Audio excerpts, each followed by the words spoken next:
प्रभु का दरबार ऐसा है कि इसमें किसी के लिए भी निषेध नहीं। कोई भी जो नर होए चराचर द्रोही, आवे सभे शरण तक मोही। चराचर का दुश्मन हो और वो भी आ जाए प्रभु के दरबार में तो उसका स्वागत है। आओ सुनो और असत बुद्धि का त्याग करके भगवत मार्ग में चलो। कोटि विप्र बदला गए जाहू, आए शरण तजो नहीं ताहू। ये हमारे प्रभु का दरबार है। अल्प बुद्धि वाले विचार करते हैं ये तो अमुक ऐसा कैसे आ सकता है। ये अखिल कोटि ब्रह्मांड नायक परात्पर इसका दरबार है, घर है वृंदावन।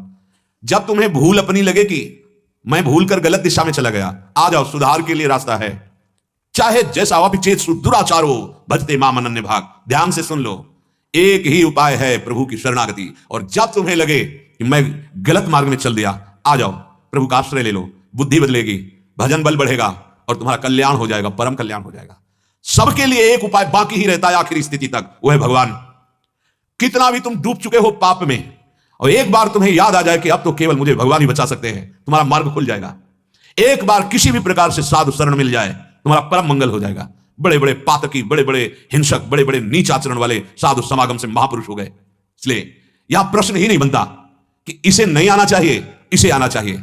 अरे भाई, अस्पताल में सबसे ज्यादा बीमार आदमियों की आवश्यकता है। स्वस्थ आदमी तो उसके सहयोग के लिए होते हैं, बीमार के सहयोग के लिए स्वस्थ होते हैं। अस्वस्थ आदमी की ही आवश्यकता है।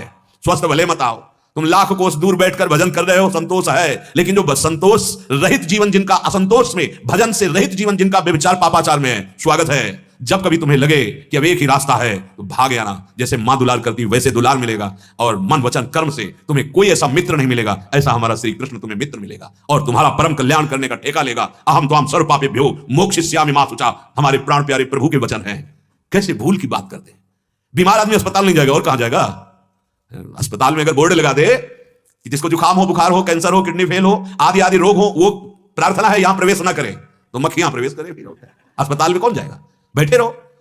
ये भागवतिक अस्पताल है जो मन और बुद्धि की बीमारी को ठीक किया जाता है। बीमार है मन बुद्धि हमारे, विषय वासनाओं में लग करके अस्वस्थ हो गए हैं, ये स्वा से फिसल गए हैं। अब इनको स्वा में स्थित करने के लिए औषधि चाहिए, वचन रूपी औषधि, सिद्धांत रूपी औषधि, भागवतिक शासन रूपी औषधि, जिससे हम स्वस्थ हो जाए, अपने में स्थित हो जाए, स्वस्थ अपने स्वरूप में स्थित हो जाए, अपने स्वा प्रभु में स्थित हो जाए। ऐसी तर्कना वितर्कना भगवत प्रेम मार्ग के पथिकों में नहीं होती।